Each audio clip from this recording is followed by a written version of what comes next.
Hello, good morning students. आज हम पढ़ेंगे क्लास 8 की पोयम टू द कुकू, जो आपकी लेसन नंबर 4 पर है और जिसे विलियम वर्ड्सवर्थ ने लिखा था, जो प्रकृति के फेमस कवि थे जिन्हें प्रकृति से बहुत ज़्यादा प्रेम था। तो आज हम पढ़ते हैं आपकी फर्स्ट लाइंस। देखते हैं अब। ओब्लिथ न्यू कॉर्मर। ओब्लिथ माने होता है हंसमुख, बहुत हंसमुख अजनबी। I have heard, I hear थी एंड रिजॉइस। जब मैं तुम्हें सुनता हूँ, यानी कि जब मैं तुम्हारी आवाज़ सुनता हूँ तो मुझे बहुत अच्छा लगता है, मुझे बहुत आनंद मिलता है। ओह कुकू, अरे कोयल। शैल आई कॉल द बर्ड्स। जब मैं तुम पक्षियों को पुकारता हूँ तो मैं तुम्हें पुकारता हूँ और तुम मुझे दिखाई नहीं देती हो, लेकिन बट ए वॉन्डिंग वॉइस, लेकिन तुम्हारी आवाज़ घूमती रहती है। अब सेकंड लाइंस देखेंगे आप। सेकंड पैसेज है जो while I am lying on the grass. जब मैं घास पर लेटा हुआ था।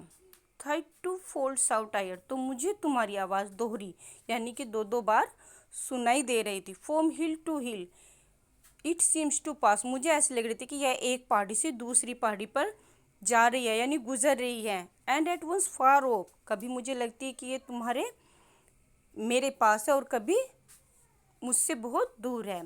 अब थर्ड पैसेज देखेंगे। Thou babbling only to the vale of sunshine and of the flowers. Vale मतलब घाटी। घाटी में जो नदी बह रही है घाटी के पास को, वहाँ पर जो पानी की आवाज़ है, बैबलिंग माने होता है कल कल करती है, यानी कि पानी की जो आवाज़ होती है वो कल कल करने की होती है। ऑफ सनसाइन ऑफ फ्लावर्स, और जो सनसाइन यानी कि सूर्य की जो प्रकाश, सूर्य की जो धूप जब फूलों पर पड़ती है। How brightest unto me a tale, तो मुझे वो इतनी अच्छी लगती है, इतनी चमकदार लगती है कि ऑफ ए विजिलेंट रिवर्स, तो मुझे वो ऐसा लगता है कि वो समय मेरे लिए एक काल्पनिक समय है। थ्रिस थ्रिस वेलकम। थ्रिस वेलकम का मतलब है 3 बार किसी चीज़ का स्वागत करना। जब हम वेलकम करते हैं तो हम 3 बार क्लैपिंग करते हैं।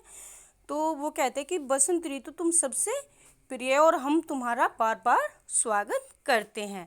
Even yet thou art to me no but an invisible things. No bird, कोई पक्षी भी नहीं है, बट एन इनविजिबल थिंग, लेकिन एक ऐसी अदृश्य चीज़ है, एक ऐसी आवाज़ है जो रहस्य बन गई है। मतलब वो कहता है कि मुझे कोई पक्षी दिखाई नहीं दे रहा है, लेकिन मुझे एक आवाज़ है जो सुनाई दे रही है। तो वह उसकी आवाज़ को क्या कहते हैं कि तुम्हारी जो आवाज़ है एक रहस्य बनकर घाटी में रह रही है। The same whom in my school boy days. फिर जो पोएट है वो अपने स्कूल के दिनों में चला जाता है, यानी कि जब वो एक स्कूल बॉयज था, स्कूल स्टूडेंट्स था, तो आई लिसन टू, मैं तब भी तुम्हारी आवाज़ सुनता था। दैट क्राई, और चिल्लाता था। Which made me look A thousand ways, मैं तुम्हें देखने के लिए हज़ारों तरीके अपनाता था। इन बुश, कभी झाड़ी में, एंड ट्री, कभी पेड़ पर, एंड स्काई, कभी आकाश में। टू सीक थी डिड आई ओफन रोग, लेकिन तुम मुझे तब भी कहीं दिखाई नहीं देती थी। था woods and on the green, जंगलों में कोई गुजरता चला जाता था घास पर। एंड था व्हाट स्टिल ए होप, लेकिन फिर भी एक आशा होती थी प्रेम की। Still longer for never seen, कि कभी न कभी, किसी लंबे समय तक मैं तुम्हें कभी ना देख पाऊँ, लेकिन कभी ना कभी ज़रूर देख पाऊँगा।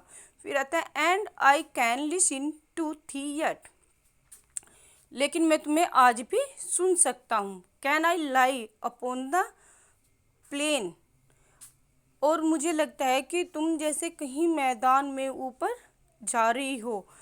एंड लिसन, और सुन रहा हूँ। टिल आई डू बेगेट, मैं तुम्हें दोबारा से फिर सुन सकता हूँ अब। दैट गोल्डन टाइम अगेन, तो मुझे ऐसा महसूस होता है कि मेरा वह सुनहरा समय फिर से वापस आ गया है। ओ ब्लेस्ड बर्ड्स, तुमने, हे पक्षी, तुमने मुझे कितना आशीर्वाद दिया।